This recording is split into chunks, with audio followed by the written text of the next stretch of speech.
penelitian itu saya berkali-kali bilang tidak harus orang-orang pinter banget sebetulnya, karena perangkat yang disediakan Allah ini juga menyediakan untuk orang-orang bodoh, dan itu hikmah terbesar dari Islam. Jadi Islam ini bisa difahami orang pinter juga oleh orang-orang yang nggak pinter. Saya punya kenangan tentang ilmu astronomi. Kita belajar falak itu jelimet, Pak Fathul Wahid, jelimet sekali. Ketika ada perdebatan misalnya awal Ramadan itu Ahad sama Senin, sama lagi misalnya Ahad, Minggu sama Senin. Karena kita ini di pesantren kalau bilang Minggu itu kadang dilarang, harus bilang Ahad. Apalagi kiainya Pak Fathul Wahid di Kudus, Kiai Turehan itu fanatik, itu nggak boleh orang bilang Minggu, harus bilang Ahad. Yang lucu itu ada seorang kiai yang sangat fanatik terhadap Islam, itu nggak mau kalendernya ditulis kenaikan wafat Isa Al-Masih. Karena keyakinan umat Islam bukan Isa yang wafat tapi Sibeh Isa. Itu di kalender Kudus kan wafatnya dalam kurung Sibeh Isa. Ya, yang menyerupai Isa. Jadi saking fanatiknya tetap menulis sesuai keyakinan. Saya teruskan. Orang kadang bilang begini, cara orang yang tidak mendalami ilmu. Sama-sama kiai, sama-sama ormas Islam kok beda awal Ramadan, sehingga jadi debat Ahad atau Minggu sama Senin. Saya punya mak-mak ya, kalau orang sepuh itu yang dulu ikut buyut saya. Jadi saya ini generasi kelima, itu orang itu muammar, ditakdir umurnya panjang. Itu bilang gini, Gus, sebetulnya untuk tahu kalender yang benar mana itu gampang katanya. Cari tanggal 15, nanti kelihatan siapa yang salah. Ternyata betul. Kalau dihitung Ahad, nanti 15-nya misalnya jatuh hari apa, nanti kelihatan ternyata pas yang dikatakan 15 versi Ahad itu bulan belum purnama. Purnamanya itu di versi mereka yang tanggal 16. Jadi benar mana? Yang Senin kan? Tapi yang versi Senin ternyata betul pas 15 pas purnama. Artinya apa? Allah menyediakan perangkat untuk menguji Senin apa Ahad dengan cara awam, yaitu nunggu tanggal 15. Artinya gini, kata siapa yang tahu itu hanya orang pinter gitu. Orang awam juga bisa tahu. Karena agama ini milik bersama, ya milik orang pinter, milik yang tidak pinter. Sehingga dalam pola-pola Islam, di antara madhab Syadzili, madhab Thariqah Naqsyabandiyah, itu beliau di antara kampanyenya gini, kata Thariqah Naqsyabandiyah. Thariqah kami ini, yastawi fistifadatiha ar-rijalu wasibyan. Popularitas Thariqah saya mudahnya difahami ini antara orang pinter yang sudah dewasa sama anak-anak kecil ini sama. Kenapa demikian? Kalau dalam filosofi kebenaran itu ada pepatah fa innal haqqa adharu min syamsidz dhahirah. Kebenaran itu lebih jelas ketimbang matahari di siang hari. Sehingga mereka dengan mudahnya mensifati Allah misalnya adz-dzahir, zat yang begitu jelas. Kenapa Allah begitu jelas? Karena ulama dulu cara, kalau dalam bahasa pondok mensifati, menstatuskan. Alam raya ini maujud. Maujud itu ada. Di mana-mana sesuatu yang ada itu ya diciptakan oleh yang ada. Masa tidak ada kok menciptakan yang ada. Sehingga mereka tidak pernah tertarik sama paham komunis, ateis, bahwa alam ini dimulai dari ketiadaan. Pertanyaannya adalah bagaimana sesuatu yang tiada menyebabkan yang ada. Sehingga ulama dulu pinter, sifat wajib itu apa? Wujud. Karena alam raya ini kadung wujud, kadung maujudat, maka Allah harus wujud. Hubung wujudnya Allah itu wujud penyebab, harus kodim atau harus awal. Masa penyebab datangnya terlambat dulu yang jadi efek dari penyebab itu. Sehingga mereka dengan gampangnya mensifati Allah adz-dzahir, zat yang begitu jelas. Sehingga Imam Sibawayh ahli nahwu itu juga mengenali Allah lewat teori nahwu. Beliau bilang Allah itu siapa? Allahu a'raful ma'arif, zat yang paling mudah dikenali. Nah sehingga tadi seperti yang dikatakan Pak Rektor, sebetulnya perangkat ilmu seperti tadi menemukan bulan itu diantaranya ditemukan kalau bulan tuh nggak rata itu ya lewat teori gambar, karena sekian jarak punya akibat sekian, punya misalnya kita melihat gunung kelihatannya indah, padahal di situ ya ada lubangnya, ada pohon yang tertebang, ada pemandangan yang enggak indah, tapi gara-gara dilihat dari jauh semuanya indah. Maka disarankan orang yang baru enggak suka istrinya terus melihat dari jauh, tinggal minggat lah kira-kira. Kalau ditinggal minggat 2 bulan itu mesti cinta lagi itu. Kan fungsinya baru kelihatan itu. Tapi kalau dekat terus tuh mesti sama neknya lah kira-kira gitu, sama mangkelnya. Sehingga itu ya dipakai teori juga dalam silaturahim. Di agama terkenal ada pepatah zuruhibban tasdad hubban. Jadi ya jangan sering ketemu, nanti kamu gampang cinta. Kalau sering ketemu ya gampang bosen lah kira-kira seperti itu. Nah, kemudian teori-teori awam ini dikembangkan. Yang awam, jadi dulu orang menemukan matahari itu besarnya kayak apa, rembulan besarnya seberapa, itu dilihat setiap kita melihat mobil itu jarak 1 kilo masih kelihatan sekian meter, nanti kalau 2 kilo berkurang sekian senti, kalau 3 kilo berkurang sekian senti, terus dikalikan ya kira-kira seperti itu. Kalau rembulan masih kelihatan segede itu berarti kali sekian pengurangan tadi, terus ditemukan. Makanya kita Pak Fathul Wahid yang di pesantren serius ngaji. Itu di situ ada ilmu falak. Itu ditemukan sebelum ada teknologi. Jadi kita tahu gerhana itu lamanya berapa, terus yang kena gerhana sisi mana, terus itu dihitung. Karena dari dulu sains ilmu itu di atas teknologi. Jadi kalau keyakinan kita di pesantren, teknologi itu hanya menyumbang nggak sampai 30%. Jadi orang bisa menemukan pesawat misalnya itu karena melempar batu, kalau masih ada tekanan batu itu tidak akan jatuh. Padahal batu itu tidak ada mesinnya, asal ada tekanan dia tidak jatuh. Terus dihitung kecepatan berapa yang menjamin sesuai itu tidak jatuh. Hanya ditemukan pesawat meskipun mau landing harus tetap banter karena kalau tidak banter jatuh. Itu dihitung, artinya dari sains dulu baru ditemukan teknologinya untuk gimana supaya tetap kecepatan sekian itu ketika mau landing. Nggak boleh pesawat direm, kalau direm ya jatuh karena tadi seperti batu dilempar dia nggak jatuh ya kalau masih ada tekanan. Sehingga instrumen itu ditemukan juga di bab tauhid. Saya punya kitab namanya Hasyiatut Turmusi, dikarang ulama top Indonesia namanya Syekh Mahfud At-Turmusi. Itu beliau cerita Imam Al-Amudi itu ulama top, tapi dia itu unik, tiap ngajar santrinya itu ngajar matematika, ngajar ilmu eksak. Terus ditanya, sampai muridnya itu ragu, ini guruku masuk surga enggak, ini kiai kok hanya ngajar matematika. Ya kira-kira ngajar, ya seperti mahasiswa jenengan kan, ini rektor masuk surga enggak, ngomong teknik terus. Tapi gurunya kayaknya enggak terima, disulgani santrinya itu enggak terima, karena beliau seorang wali. Murid-muridnya itu bermimpi. Ini penting saya ceritakan, mungkin agak aneh di dunia kampus ya, di bab ini.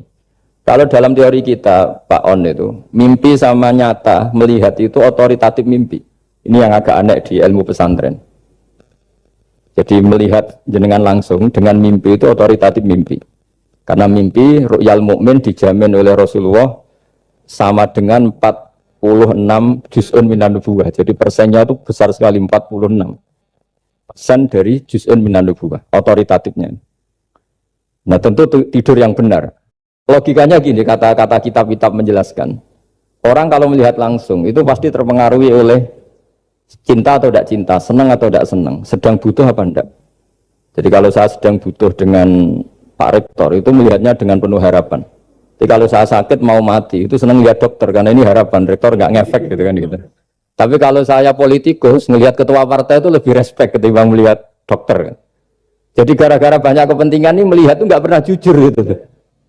Nggak pernah jujur. Jadi kebodohan manusia justru karena melihat itu kalau dalam teori kitab. Makanya kalau dalam teori pesantren itu kebalik, anna sunyamun wa idza matu intabahu. Manusia itu hakikatnya tidur, baru setelah mati bangun. Misalnya kita di dunia nganggap uang itu penting, harta itu penting, jabatan penting. Setelah kita mati ternyata yang paling penting itu hanya sujud. Karena kamu itu kenangan ketemu Allah terbaik itu sujud. Yang kita anggap penting di dunia semuanya tidak penting. Yang kita anggap sepele kayak sholat ternyata itu super penting. Tapi sadar itu nunggu nanti di akhirat. Nah saya ini termasuk syukur yang sadar sebelum sampai akhirat. Jadi termasuk orang yang beruntung gitu. Nah itu begitu penting karena tadi ketika orang tidur itu off semua. Sistem sarafnya, sistem apanya. Yang ada hanya pengendalian Tuhan. Karena dia tidak bisa mengendalikan dirinya sendiri. Apalagi kalau tidurnya benar ya tentu pakai wudhu, terus pakai doa-doa, terus menghadap kayak mayit itulah standar mayit itu menghadap ke kiblat kayak posisi mayit itu. Sehingga dia ada intervensi pada dirinya sendiri, ya tidak punya keinginan dari dirinya sendiri. Kamu kan nggak bisa ingin, wah tidur ingin ketemu wanita cantik, kan tidak bisa nentukan gitu. Akhirnya ya benar-benar hanya milik Allah. Apalagi kalau kita bacanya benar, terus pikirannya benar. Makanya uniknya dalam Islam adalah doa mau tidur dengan wiridan setelah sholat itu ajarannya Nabi banyak mau tidur. Wiridan subhanallah 33, alhamdulillah 33, Allahu akbar 33 dan disempurnakan seterusnya itu ijazah Nabi kepada Sayyidah Fatimah itu untuk mau apa? Tidur. Bismika wada'tu jambi wa bismika arfa'u, sampai doanya panjang. Allahumma aljatu zuhri ilaika, panjang sekali doa mau tidur. Saya yakin jenengan ndak hafal dan ndak.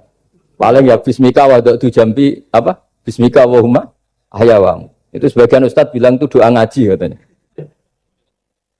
Oh, ada seorang ustadz saking mangkelnya, ibu sudah baca doa ngaji belum? Tak doain bismika Allahumma ahya bismika wa. Wah itu kan doa mau tidur Pak Ustadz. Iya biasanya kalau ngaji tidur. jadi doa itu kalau itu doa mau. Akhirnya mimpi itu penting karena di situ manusia nggak punya nafsu, nggak punya keinginan, sehingga yang ada itu kata Nabi itu ada sittatun wa arba'una juz'an minan nubuwah. Sehingga dulu itu mimpi itu jadi sarana betul. Kita tahu kan cerita orang-orang dulu. Fir'aun itu kurang jahatnya, kurang kelirunya. Dia mimpi ada api dari Bani Israel yang membakar kerajaannya. Dan semua pentawilnya sepakat itu maksudnya Anda akan dihabisin kerajaan Anda oleh bayi dari Bani Israel. Juga raja zaman Nabi Yusuf itu mimpi kalau ngalami ada 7 sapi yang gendut dimakan oleh 7 sapi yang kurus. Jadi mimpi itu sarana bahkan dari orang kafir. Karena ya tadi yang preman ya enggak ada premannya, yang soleh ya enggak ada solehnya, semua dikendalikan oleh Allah Ta'ala pasti. Sehingga tidur ini menurut agama lebih otoritatif. Asal dengan tidur yang benar. Jangan tidur sambil ngerokok terus terbangun karena ininya kena itu. Nah, cerita-cerita unik begini kalau tidak orang pesantren itu tidak tahu. Karena ini memang khas-khas pembalikan satu fakta yang diyakini orang banyak. Sehingga ulama dulu itu cerita, ini saya teruskan. Imam Amudi itu akhirnya murid-muridnya mimpi. Mimpi di situ tanya, Pak Ustadz, Anda masuk surga enggak ketika hidupnya hanya nerangkan matematika? Oh iya, saya bahkan enggak sekedar di surga. Malaikat dikumpulin Allah untuk mendengarkan presentasi saya ngajar matematika. Jadi kata dia cerita, Allah bilang gini ke malaikat, hei para malaikatku, kenapa kamu iman sama saya? Ya karena saya melihat engkau ya Allah, melihat kekuasaan engkau. Tapi imannya orang ini itu melebihi iman kamu. Wah ya tidak bisa, saya melihat engkau langsung, ini tidak melihat engkau langsung. Kenapa begitu yakin seperti yakin kita? Oh iya.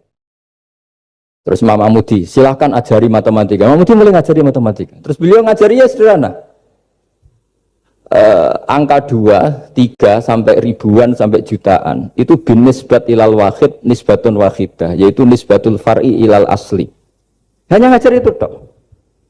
Dunia ini apapun banyaknya variannya, apapun banyak makhluknya, itu semuanya adalah nisbatul far'i ilal asli. Angka 2 ya cabangnya 1, 1 juta ya cabangnya 1, semua itu dimulai dari 1. Jadi di mana-mana hitungan itu dimulai dari 1. Ini harus ada, yaitu Tuhan. Matematika akhirnya malaikat, keren juga maksudnya. Keren juga maksudnya. Akhirnya Allah bilang, dan itu didawuhkan juga oleh Rasulullah SAW, tuba liman amana bi walam yaroni. Yang hebat itu imannya orang yang enggak melihat saya. Makanya masyhur itu malaikat ditanya Allah, siapa imannya yang paling kuat? Ya kita, karena melihat engkau langsung ya Allah. Para nabi. Terus tapi yang dari sekian pertanyaan itu jawab sama, yang paling ajaib adalah umat-umat Muhammad di akhir zaman, nggak menangi nabinya, juga nggak pernah lihat surga neraka, tapi iman sama saya. Dan mereka punya cara untuk imannya itu berkualitas sama dengan kamu. Nah, di antaranya dengan cara logika tadi yang saya utarakan tadi.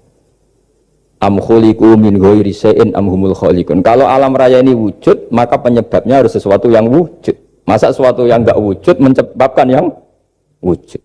Kalau angka 10 ada, 1 juta ada, pasti dimulai angka 1. Makanya nisbatus naini wal arba'ah ila ma la nihayata laha itu semuanya nisbatul far'i ilal asli. Semua angka berapapun jumlahnya itu binisbat ilal wahid adalah nisbatul far'i ilal asli. Itu cara-cara, makanya tadi kajian ilmu itu tidak ada habis-habis. Makanya perasaan saya itu kemungkinan orang Islam jadi ateis itu kecil, Pak Fathul Wahid. Saya punya kitab. Ini saya ulang lagi, kitab calon wali. Kenapa saya sering cerita wali? Kalau di kampus itu kan orang inginnya ya jadi dekan, jadi rektor, atau jadi menteri lah kira-kira gitu. Kalau di pesantren orang itu cita-citanya satu, ingin jadi wali. Ya, supaya majelis ini barokah, saya tidak perlu cerita dunia kampus. Kalau ceritakan corong jong ya segoro lah. Bongso keinginan gitu kan tidak selera saya, juga ada dunia saya. Supaya sampai dapat ilmu ya saya cerita dunia. Itu kitab, saya punya kitab calon wali lah kira-kira, atau wali sudah wali top, namanya kitab Tasbihul Fuad, karangannya Said Abdul Haddad. Itu beliau cerita, di antara ceritanya itu unik. Kata beliau begini, saya itu tidak khawatir orang Islam jadi murtad, apalagi jadi ateis, karena kalimat la ilaha illallah itu sahlatun qaribah, kalimat yang mudah sekali, sehingga saya tidak khawatir orang Islam yang ketemu orang ateis, ketemu orang macam-macam, asal diajari kalimat ini secara benar. Terus beliau cerita, yang saya takut tuh mereka masalah perempuan dan harta. Kalau iman kayaknya enggak. Singkat cerita yaitu di kitab seperti itu. Singkat cerita saya ketemu banyak orang yang kuliah di McGill atau kuliah di Amerika, di Jerman, mungkin di Norwegia, di mana-mana, di Australia, dan ketemu teman-teman yang di Korea Selatan juga. Mereka itu orang kebanyakan yang nyuwun sewu enggak keluarga kiai, tapi mereka enggak ada yang enggak tetap iman. Ketika saya tanya, kenapa Anda tetap iman? Padahal ada beberapa negara yang lebih stabil, lebih makmur dibanding negara yang mengklaim sebagai negara Islam. Itu cara berpikir ya sederhana. Enggak lah Gus, kayaknya kok Tuhan kok ada tanggal lahirnya? Enggak lah, kayaknya yang namanya Tuhan tuh ya awal lah. Masa pencipta langit bumi dituhani orang yang lahirnya di bumi, kayak enggak lah kayaknya. Jadi ya berpikir sederhana. Padahal ya kurang ajarnya Masya Allah. Anak ini ya dugem ya macam-macam, tapi kalau ditanya disuruh yang lain nggak mau dia. Enggak lah, kayak yang benar tetap Islam. Karena kalimat ini, yaitu tadi eksistensi Tuhan, tadi eksistensi Allah itu, la ilaha illallah itu kalimatun sahlah, kalimatun qoribah, kalimat yang begitu mudah difahami. Kenapa mudah difahami? Misalnya kita ngaji, Tuhan itu siapa? Yang menciptakan langit dan bumi. Dengan misalnya perbandingan Tuhan itu siapa? Yang lahir di bumi tahun sekian. Enak mana cara kita menerima itu? Kan keren yang menciptakan langit dan Tuhan itu siapa? Yang ada sebelum langit dan bumi. Dengan misalnya Tuhan adalah yang lahir di bumi. Keren mana? Nah, bayangkan kalau kita punya Tuhan Fir'aun. Sudah mati jadi tontonan kan, terus gak keren maksudnya punya Tuhan kok seperti itu. Nah ini yang katanya Syekh Abdul Haddad, kalimat ini sahlatun qaribah. Sehingga kalimat ini pula yang kita la ilaha illallah kalimatu haqqin 'alaiha nahya wa 'alaiha namut wa 'alaiha nub'ats atau wa biha nub'atsu insyaallah ta'ala minal aminin. Nah, saya sebetulnya tadi datang itu tidak ingin menjelaskan ini, tapi tadi kata Pak Fathul Wahid, ilmu itu kalau dikaji tambah hari tambah mudah, karena perangkat untuk menemukan bulan itu misalnya enggak rata itu gampang sekali. Pakai teori pemandangan ya bisa, pakai teori gambar juga. Nah, kalau teori pemandangan tadi, kalau kita bisa melihat mobil 2 meter masih kelihatan 2 meter itu dengan jarak berapa masih orisinil seperti itu. Tambah jauh, tambah tidak kelihatan, tambah jauh. Nah ternyata setelah 5 kilo misalnya tidak kelihatan. Berarti untuk jumlah 2 meter hilang per 5 kilo. Nah berarti kalau bulan masih kelihatan segitu, berarti jarak kita dan bulan kira-kira sekian ribu kilo. Itu bisa dihitung, itu tanpa teknologi. Makanya sebetulnya teknologi itu nyumbang itu nggak sampai 30%. Yang paling banyak ya sains tadi, pengetahuan itu yang tadi orang menemukan pesawat itu kontribusi terbesar tetap pengetahuan. Misalnya pesawat dari bahan ini kalau kecepatan sekian kena angin pecah enggak, tetap pengetahuan yang menopang itu. Teknologi kan paling mengantar supaya pesawat kecepatan sekian didorong mesin sekian dengan apa begitu. Saya teruskan ya, karena ilmu itu harus menyelamatkan kita sampai di depan Allah Subhanahu wa ta'ala. Ketika kita menyifati Allah itu az-zahir, zat yang begitu jelas. Itu kalau kita kan kok begitu jelas padahal nggak bisa dilihat, terus kita sendiri tidak pernah melihat. Tapi eksistensi Tuhan sebagai Tuhan, yaitu al-wajibil wujud, itu jelas sekali, karena nggak mungkin suatu yang wujud diciptakan oleh yang tidak wujud. Kenapa harus awal? Masa pencipta datangnya terlambat? Terus juga harus bakok itu abadi atau al-akhir kalau dalam bahasa Quran. Masa zat yang superior kemudian kalah sama yang diciptakan. Berarti nanti ada kekuatan besar yang mengalahkan Tuhan. Ya kan ya aneh, kekuatan ini dalam kendalinya kemudian Allah kalah kan tidak mungkin. Makanya disebut al-akhir. Allah pasti tidak ada yang mengalahkan. Terus diantaranya lagi disebut qiyamuhu binafsihi. Kalau dalam bahasa Quran disebut al-qayyum. Zat yang berdiri sendiri. Gak boleh Tuhan butuh yang lain. Kalau butuh yang lain berarti bergantung pada yang lain. Dan nggak usah jadi Tuhan lah kalau masih butuh yang lain. Sehingga karena kekuatan ini, saya ulang lagi, karena kekuatan ini, ketika anak-anak mahasiswa kuliah di Jerman atau di Swiss, di negara-negara yang lebih bahagia ketimbang negara yang mayoritas Muslim, itu mungkin mereka tertarik sama sistem negara itu karena ada jaminan sosial ini. Tapi nggak pernah tertarik sama Tuhannya negara itu. Karena dihitung-hitung tadi Tuhannya mesti keren kita gitu. Jadi, nah ini cerita ke saya Abdul Haddad. Kata saya Abdul Haddad, kamu tidak usah khawatir lah umat Islam murtad atau jadi ateis gitu. Karena penjelasan tauhid Islam itu begitu jelas. Jadi by design manusia itu pasti nerima tauhid kira-kira gitu. Jadi ini pentingnya ad-dhahir. Jadi Allah itu begitu apa? Jelas. Tapi Allah juga mensifati dirinya al-batin. Nah, al-batin itu gak mudah dikenali. Kenapa? Karena tubuh kita desainnya ini profan. Tubuh kita tidak sempurna, rentan. Nah, tentu sesuatu yang tidak sempurna ini tidak bisa melihat zat yang super apa? Sempurna. Kita bisa rusak sementara Allah tidak. Nah karena alasannya tubuh kita ini didesain untuk rusak, maka di surga itu keyakinan para ulama orang bisa melihat Allah karena desain tubuhnya sudah dirubah dari desain profan menjadi keabadian. Sehingga di sini terus ada kelayakan melihat. Itu pun tetap min ghairi kaifin walan hisorin, tetap ya bisa melihat tapi corong Jawa itu keceluk melihat tapi tidak sampai paham. Karena bagaimanapun Allah itu la tudrikul absar wa huwa yudrikul absar. Bagaimanapun Allah itu laisa kamitslihi syai'un, tidak ada padanannya. Jadi makanya Allah punya sisi adz-dzahir bisa dikenali sekali. Kenapa? Ya tadi nisbatus naini wal arba'ah ila ma la nihayata laha itu nisbatul far'i ilal asli. Saya punya kitab Pak Fathul Wahid, diajar Mbah Mun dulu, kitab Al-Husunul Hamidiyah. Itu yang ngarang itu ya kayak kelihatan ngawur, tapi ngawurnya orang alim. Jadi di situ ada gambar, gambarnya itu nggak jelas. Mungkin pengarangnya juga nggak bisa gambar kayaknya. Wah bulat, benang bulat ada, gambar gunung ada, gambar yang tambah ngawur ya banyak sekali. Gambarnya itu nggak ada yang jelas. Tapi dari nggak jelas itu beliau bilang gini, gambar yang bulat ini, yang nggak jelas ini, tetap kamu punya rumus kan? Itu dimulai dari satu titik. Mau gambar gedung tingkat 5, mau gambar hutan ada harimaunya, tetap dimulai dari satu titik. Ya alam raya ya seperti itu, mau ada Mars, cek mau ada Jupiter, kayak tetap dimulai dari situ titik. Dan ini namanya nuqtatul wujud, titik kewujudan, yaitu Allah Subhanahu wa Ta'ala. Sehingga ketika kita ngaji, ketika di pesantren dulu, penjelasannya adalah Al-Quran maknanya dipadatkan di Fatihah, Fatihah dipadatkan di Bismillah, katanya Bismillah dipadatkan di titiknya ba. Nah titik ba ini dianggap titik awal wujud, bi kana makana wa bi yakunu mayakun. Kira-kira Allah mentitahkan karena saya semuanya yang ada dan karena saya yang mau ada bisa saya adakan. Sirinya lah. Jadi menerangkan tauhid itu pakai gambar. Gambarnya keliru sekali lah kalau dalam orang seni mesti lihat gak seni itu. Karena dia gak butuh gambarnya, butuh mau menjelaskan buat dunia sebanyak ini, buat alam raya sebanyak ini tetap dimulai dari satu titik. Nah, sehingga di sini ada tauhid qul huwallahu ahad, Allahus samad, tak terusnya. Nah, saya mohon lewat penjelasan ini ya, baik orang yang ahli teknik maupun ahli medis, ahli apa saja, tolong latihlah memberi penjelasan yang mudah. Sehingga agama ini mudah dicerna. Sehingga kalau ini dijelaskan cara mudah beragama itu jadi gampang. Makanya ciri utama agamanya orang-orang baik itu satu. Man radiya billahi robba. Radiya itu senang banget. Kenapa senang banget? Karena memang agama ini nyaman, indah.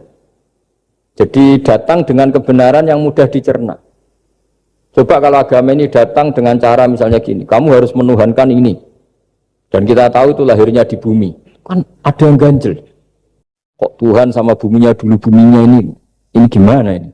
Kan pusing. Buat Anda profesor nggak bisa jawab itu. Tapi kalau Tuhan itu adalah yang ada sebelum langit dan bumi, kan Ya iyalah, masa Tuhan terlambat datangnya kan, terus enak gitu menerimanya itu. Makanya di antara kekalahan Fir'aun berdebat, ya Nabi Musa ya Nabi lah, juga proses ya. Nabi Musa ketika ditanya Fir'aun, wa ma rabbul alamin, Tuhan kamu itu siapa? Jawabnya Nabi Musa, rabbus samawati wal ardi, yang menuhani langit dan bumi. Itu Fir'aun masih bisa ngeles. Saya jalan-jalan kemana-mana, yang dituhankan saya, berarti yang Tuhan ya saya dong. Ma'alim tulakum min ilahin apa? Ghairi, kata Fir'aun. Soal Tuhan kamu di langit, begini kata Fir'aun. Haman dipanggil, Haman bikinkan piramida yang paling tinggi, saya ingin melihat Tuhannya Musa. Musa bingung kan? Padahal kalau naik piramida nanti Fir'aun pun tidak bisa melihat Allah kan? Wong yang Nabi yang kiai aja nggak bisa melihat, apalagi Fir'aun. Padahal celakanya ketika dia tidak melihat Allah, dia akan mengatakan Allah itu tidak ada, ribet kan? Itu penjelasan tentang Tuhan ini sebetulnya sudah absolut lah. Rabbus samawati wal ardi, Tuhannya langit dan bumi. Tapi itu nggak ngefek, di perdebatan nggak ngefek. Yang ngefek adalah ketika Musa bilang gini, Rabbukum wa rabbu abaikumul awwalin. Sing nuhani buyutem. Wah kaget pengawal-pengawalnya langsung do iman meskipun secara siron, secara rahasia. Iya, nah, Quran pangeran berarti buyutnya radi pangeran. Kan pangerannya putu nih, berarti buyutnya wah ribet kan? Ya kalau Fir'aun Tuhan, bapaknya tambah Tuhan kan, mbahnya, buyutnya. Akhirnya kata pengawal Quran, geblek tenan Fir'aun. Dan argumentasi yang sudah benar, yaitu Tuhannya langit dan bumi kan ya benar lah. Tapi itu tidak ngefek, di perdebatan tidak ngefek. Yang ngefek adalah ketika Rabbukum wa rabbu abaikumul awwalin, yang nuhani nenek moyang kamu. Orang mulai mikir kalau Fir'aun itu Tuhan, lalu nenek moyangnya Tuhannya siapa? Jadi ini seninya, makanya diantara syarat Nabi, jadi Nabi itu sidik, amanat, tabligh, faton. Fatona itu ada kecerdasan. Dulu Nabi ya sering dibully, jangan kira Nabi itu enggak sering dibully, sering juga Pak Rektor. Jadi ada unta itu kena kudis. Kudis itu ya jenis penyakit menular lah. Nabi dengan teori tawakalnya, Nabi itu punya dua teori, kadang pakai teori tawakalnya, kadang pakai teori preventif. Makanya Nabi pernah ngendikan kalau ada penyakit menular di situ, kamu jangan di situ. Itu pakai teori preventif. Tapi kadang Nabi pakai teori tawakal. Nabi menghentikan la adwa wala tiarut. Anda ada penyakit menular. Terus orang-orang yang ya usil lah kira-kira gitu. Ada unta kena kudis dijejerkan yang waras. Ternyata yang waras ikut kudisen lah, ikut sakit. Senang orang ini. Ya Rasulullah ini saya jejerkan ternyata yang enggak tertular jadi tertular. Padahal engkau bilang enggak ada penyakit menular. Nabi jawabnya lucu. Faman a'dal awalah. Kalau yang pertama ini tertular siapa? Dia dikira Nabi itu kalah karena melihat unta yang kedua. Ternyata Nabi enggak, ketika dipanggil ya Rasulullah ini unta agak gudikan, tak jejerkan yang kudisen, ternyata ikut kudisen. Berarti penyakit itu menular. Tapi Nabi jawabannya faman a'dal awal. Lalu yang kena penyakit pertama tertular oleh siapa? Wah itu asli dari Allah. Ya maksud saya seperti itu katanya. Ya itu yang dikatakan fatona. Jadi Nabi itu harus punya sifat apa? Fatona. Karena dengan kecerdasan itu Nabi bisa berargumentasi. Kayak tadi. Ketika Fir'aun dikatakan Allah yang menuhani langit dan bumi, Fir'aun masih mengklaim dia Tuhan. Karena di mana-mana dia dituhankan. Saya ketika diingatkan bahwa kamu anak seorang manusia, punya bapak, punya kakek, punya buyut, punya canggah kalau bahasa Jawa. Lalu kalau kamu yang Tuhan, dan Tuhan dimulai Anda, lalu mbah-mbah kamu Tuhannya siapa? Gak bisa jawab kan? Akhirnya banyak punggawa yang saat itu iman. Jadi iman itu bisa menghunjam kepada siapa saja termasuk yang orang-orang topnya Fir'aun. Sehingga ketika Fir'aun rapat Musa harus dibunuh besok, tangkap besok. Sebagian mereka itu membocorkan informasi itu. Datang ke Musa, tadi malam kita ikut rapat, keputusannya Anda dibunuh, maka larilah kamu. Itu barokahnya iman. Artinya ya karena logika Musa lebih masuk akal, ya mereka lebih percaya sama Musa. Gara-gara profesi ya tetap kerja, dan yang mulai ribet dunia. mulai ribet. Jadi makanya kamu jangan tanya kaifa hukmul mukmin sing yukhfi imanahu, bagaimana hukumnya orang mukmin yang menyembunyikan imannya demi aman. Ya tidak usah kamu jawab. Kalau kamu jawab boleh ini kok kayak pecundang. Kamu jawab haram, pernah terjadi itu. Wa qala rajulun mu'minum min ali fir'auna yaktumu iman. Ya ini khazanah ya. Jadi saya mohon mengkaji Islam itu harus dengan sisi-sisi yang bisa difahami orang pinter juga orang bodoh. Kata Imam Ghazali banyak itu. Karena hadatin itu harus difahami orang pinter juga orang bodoh. Terus contoh yang paling populer tentu sering saya utarakan masalah iddah. Iddahnya orang terceraikan itu 3 kali masa suci. Kalau menurut Abu Hanifah 3 kali masa haid. Orang pintar tahulah kalau perempuan sedang haid, menstruasi pasti sedang tidak hamil. Sehingga kalau dia sudah haid 3 kali ada kepastian tidak hamil. Kalau tidak hamil artinya apa? Nggak ada sperma dari zaut awal, suami pertama yang jadi anak dia. Padahal tujuan iddah adalah nanti kalau di hubungan suami istri sama suami kedua jelas anaknya suami kedua.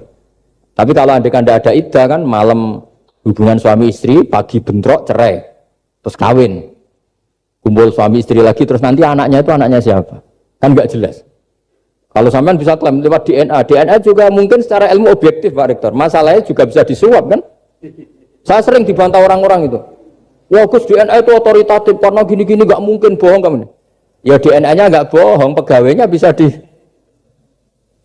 kan? Kayak nggak tahu manusia apa nggak tahu Indonesia nggak tahu terus. Itu yang sensitif itu yang mulai wilayah sensitif itu.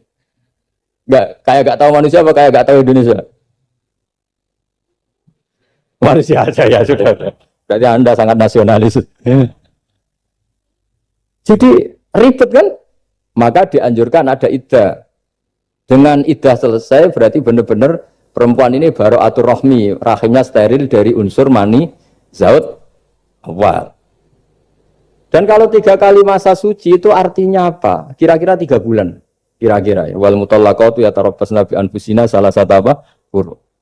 Pertanyaannya kalau 3 bulan, andai kan tidak pakai teori ilmiah, menstruasi itu sudah teori ilmiah. Ada yang tanya ke saya, Gus kenapa harus sampai 3 kali, padahal menstruasi pertama pasti sudah ada hamil. Saya jawab, menstruasi pertama itu namanya keluar darah. Nggak ada jaminan kalau itu haid, bisa saja keluar darah karena kaget, karena kecelakaan, karena apa. Sehingga kalau misalnya perempuan diceraikan, Gus saya sudah haid. Yang jamin kalau itu haid siapa? Maksudnya keluar darah dengan makna tidak hamil. Bisa saja keluar darah kali ini faktor kaget ya, atau faktor kecelakaan. Tapi kalau sampai 3 bulan karena per bulan haid sekali, itu meskipun haidnya keliru, haid keliru itu misalnya sebetulnya itu enggak darah haid tapi darah penyakit istiqatoh, kan tetap kelihatan. Masa 3 bulan enggak bleeding joro-joro, kan mesti bentuknya tubuh sudah berubah. Artinya kata ulama-ulama, agama ini enggak bisa hanya mengacu ilmu. Kalau mengacu ilmu haid sekali sudah cukup. Tapi kenapa harus 3 kali? Karena 3 kali orang awam tahu semua kalau itu sedang hamil atau tidak hamil. 3 bulan dari dicerai kan kelihatan kalau hamil ya bentuk tubuhnya sudah rubah, kalau enggak. Intinya agama ini harus agama yang mudah difahami orang pinter, juga difahami orang yang tidak pinter. Kayak tadi bulan tadi. Saya juga gak ngira kalau orang Jadi ini cerita ya. Jadi supaya kita meskipun di lembaga kampus, di lembaga modern, jangan lupa tradisi-tradisi kebodohan ya diabadikan lah kira-kira. Karena bodoh kadang ya penting. Makanya kalau cerita di dunia wali itu kaca, Anda boleh gak nerima cerita ini, tapi Anda harus percaya kalau kekuasaan Allah itu tidak terbatas. Kenapa orang Madura begitu mencintai kiai? Sebetulnya niatnya ya agak baik, tapi ya nggak baik tapi baik. Ada santri itu Madura, dia saking percaya sama kiai itu ya khidmah, bikin teh, masakan kiai, mijitin kiai, pokoknya waktunya diberikan semua untuk kiai. Dan dia nggak pernah ikut ujian, apalagi ujian kelulusan disertasi dokter nggak pernah dia. Kalau sekolah nggak pernah ikut ujian. Sudah ya saya ridho jadi orang bodoh, sementing ikut jenengan. Suatu saat orang ini mati, kiainya tuh pusing, mati. Ini di dalam alam mimpi itu, kamu boleh nggak percaya, nggak wajib percaya memang. Ini kan ada akidah, jadi tidak wajib percaya. Ditanya sama malaikat, Marabbuka, Tuhan kamu siapa? Jawabnya lucu, malaikat kamu itu gimana? Di mana-mana tanya sama orang pinter, orang bodoh kok kamu tanya? Pusing kan malaikatnya. Di mana-mana namanya tanya, itu ya sama orang pinter, masa orang bodoh ditanya, yang bener aja kamu. Makanya bodoh ini ya senjata, makanya ini kita kalau pinter ya alhamdulillah, kalau bodoh ya alhamdulillah kan. Bodoh itu penting. Kalau negara ini tidak makmur, yang disalahkan mesti para rektor. Gunanya apa ada rektor kalau nggak solusi bagi bangsa ini? Orang bodoh pasti nggak disalahkan kan? Nanti kalau ada hisab, kenapa Indonesia carut marut? Yang dipanggil Allah itu menteri rektor, pasti itu. Apa kontribusi Anda sebagai orang pinter, sebagai profesor, sebagai orang bodoh aman? Santai, nggak kena panggilan kan? Dan Anda harus bertanggung jawab. Akhirnya terus malaikat tanya, lalu yang pinter siapa? Yang di atas itu, kiainya yang nalkin itu, yang di atas itu. Walhasil kiainya itu karena wali itu dengar. Ya belum bodoh kok terus nganti wis mati. bodoh kok kamu bawa sampai mati. Jadi kadang orang bodoh itu ya pinter tadi. Malaikat kamu itu gimana? Di mana-mana tanya itu ya sama orang pinter. Orang bodoh kok kamu tanya. Ya ribet kan kalau sudah ketemu seperti itu. Dan Nabi juga sering ngalami ngalami dialek sama orang bodoh. Kadang Nabi yang ngalah, kadang logikanya orang bodoh itu lebih gampang. Itu ada orang pencari dop itu semacam kayak biawak ya. Tapi tidak biawak, kayak semacam biawak. Ketemu Nabi, kamu tahu kalau saya ini Rasulullah? Tidak tahu ya. Ya kamu harus iman kalau saya ini Rasulullah. Hatta yu'mina laka hadad dhabban. Ya kalau hewan ini iman sama kamu ya saya iman. Kan ukurannya itu. Waduh, untung Nabi betul. Terus Nabi tanya, "Dok, kamu tahu kalau saya Rasulullah?" Terus doknya saat itu bisa bicara asyhadu annaka Rasulullah, terus baru iman. Imannya tanya, "Kenapa kamu iman sama Rasulullah?" Hewan aja tahu kalau dia Nabi apalagi manusia. Sehingga di masyhur itu di acara-acara kita kalau wadhabbu wal ghazalah yasyadani laka bir risalah itu wadhabbu wal ghazalah yasyadani laka bir risalah. Sehingga kekeliruan kita, saya sering ngomong di mana-mana, matur di mana-mana. Masyarakat Indonesia mayoritasnya tetap yang enggak pinter. Orang Islam mayoritas yang enggak pinter. Lalu orang enggak pinter ini diabaikan sehingga mereka tidak jadi energi yang luar biasa untuk mengawal Islam atau mengawal Indonesia. Itu keliru menurut saya. Menurut saya orang-orang yang nggak pinter pun itu punya nurani. Zaman kita dijajah Belanda, itu tidak semua orang rektor, tidak semua orang profesor, tidak semua orang kiai, tidak semua orang alim. Mereka orang-orang yang nggak terpelajar, tapi tetap tahu caranya melawan apa? Belanda, melawan penjajah. Karena tadi manusia ini diciptakan itu sudah punya pengetahuan. Seperti mukadimah yang dibaca Pak Rektor, Iqra wa rabbukal akram alladzi 'allama bil qalam 'allamal insana ma lam ya alam. Jadi bawaan manusia itu akan tahu untuk sesuatu yang perlu diketahui meskipun dia orang bodoh. Saulah lagi meskipun mereka orang apa? Orang bodoh. Ya di sini ini Islam datang yastawi fistifadatiha fistifadati syariah ar-rijalu wasibyan, bahwa ukuran kebenaran itu adalah siapapun mudah tahu. Bahwa angka 2, angka 3, angka 5 itu adalah far'ul wahid, cabang dari angka 1. Fal aslu huwal wahid, yang asli adalah angka, dan 1 ini harus 1. 0, itu ditemukan untuk setelah ada angka 1. Jangan keliru kamu. Tanpa ada angka 1 tidak ada 0, 0, ada gunanya kalau ada 01. Misalnya ada orang bilang, tapi kan ada 0,5, tetap saja harus ada angka 1. Enggak bisa. Kamu bayangkan 0,5 kan karena ada 1. Artinya apa? Kamu bilang separuh dari 1. Tapi itu pun karena sudah ditemukan aljabar. Makanya kalau dalam matematika Arab, mungkin di sini banyak orang eksak. Kalau matematika Arab itu mudah sekali, Pak. Orang Arab itu nggak mau bilang 2,5. Misalnya zakatnya tijarah itu 2,5. Itu kan kalau kita zaman SD kan garap porogabit. Itu orang Arab nggak mau. Saya pernah cepet-cepetan garap matematika, yang ahli matematika sama saya, itu cepet saya. Karena saya pakai matematika bodoh. Justru itu gampang. Kalau orang Arab cara berpikir gini, kalau bilang 2,5 itu rubul usur. Apa? Rubul usur. Dari rubul usur gini, 1/4 dari 1/10. Jadi misalnya 100 1/10-nya berapa? 10. Setelah 10, 1/4-nya berapa? 2,5. Jadi bertahap, rubul usur. Sehingga misalnya gitu, 1 juta kan angkanya nolnya kan 6. Kalau kamu porogabit 2,5 kan kuweselen dia porogabit. Kalau orang Arab gampang, 1 juta 1/10-nya berapa? 100. 1/4-nya 25. Berarti 2,5-nya 1 juta. 25.000. Orang Arab bilangnya rubu'ul usyur. 1/4 dari 1/10. Jadi di 1/10-kan dulu baru di 1/4. Jadi lebih cepat. Sampai pakarnya tanya, Gus kok bisa gini? Wah, aku anak kiai ngawur. Saya ini, makanya banyak orang pesantren itu pintar matematika. Sebetulnya matematika model, ya sebetulnya kayak agak model bodoh itu. Tapi itu gampang, orang awam gampang. Kalau kita kan enggak, misalnya zakatnya zuru, zakatnya tanaman itu 1/10 atau 1/20. Kalau orang Arab enggak mau 1/10 atau 1/20. Berarti kalau 100 ton atau 100 pintal berarti berapa? 10 atau 5 kan? 1/10-nya 100 berapa? 10. Kalau 1/20-nya 5. Kalau hitung-hitungan di fikih zakat orang modern kan 1/10 atau 1/20. Kalau orang Arab nggak mau bilang gitu. Zakatnya zuru itu al-usyur 1/10. Berarti per 100 ton misalnya 10. Atau nisful usyur, separuh dari 1/10. Jadi nggak mau bilang 1/20. Usyur atau nisful usyur. Gampang mana coba? Ya kan, usyurnya kan 10. Kalau nisful usyur 5 atau 1/20. Daripada gawe poro gapet, wah seruat. Jadi kita ini yang kelihatan goblok matematikanya ya pinter juga gitu. Meskipun ya tetap goblok karena ada nekuni gitu. Sehingga di pondok itu ya dulu diajarkan faraid, falak itu ya gampang sekali karena memang hitungan Arab gitu.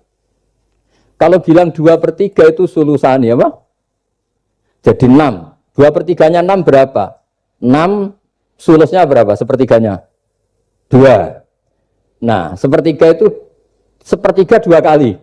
Berarti berapa? 4. Ya, 6 itu 2/3-nya kan? Pokoknya bahasa Arabnya sulusan. Kalau orang terjemahnya berapa? 2 kali sepertiga, Pak. 2/3. Sulusan itu 2/3.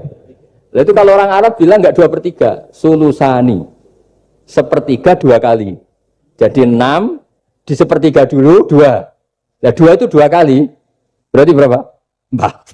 Jadi itu. Nah Quran itu ya kira-kira gitu. Jadi kelihatannya goblok, tapi itu pinter itu.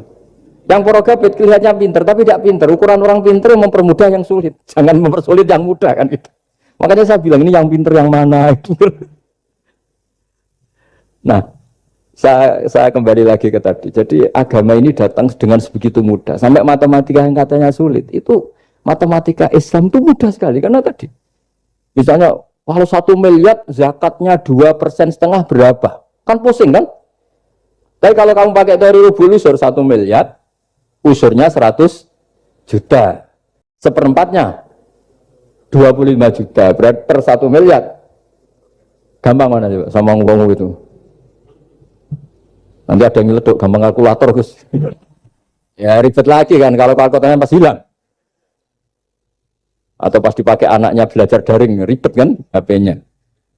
Jadi ini cerita ya. Jadi seperti yang dikatakan Pak Rekro tadi, sebetulnya ciri utama ilmuwan atau ulama atau profesor atau dokter itu usahakanlah yang mudah itu, yang sulit itu menjadi apa? Mudah. Yuridullah bikumul yusra wa yuridu bikumul usra. Sehingga kata Imam Alamudi, dia menjadi wali besar itu justru karena belajar tauhid. Yang dari belajar matematika tadi, dari matematika dia tahu bahwa angka berapapun jumlahnya itu binisbat ilal wahid, itu semuanya nisbatul far'i ilal asli. Semua itu cabang dari satu. Alam ini kayak apa besarnya, apa Mars, ada Jupiter, tetap semuanya nisbatnya ke Allah adalah nisbatul far'i ilal asli. Semua itu diciptakan oleh pokok yang satu, yaitu Allah Subhanahu wa ta'ala.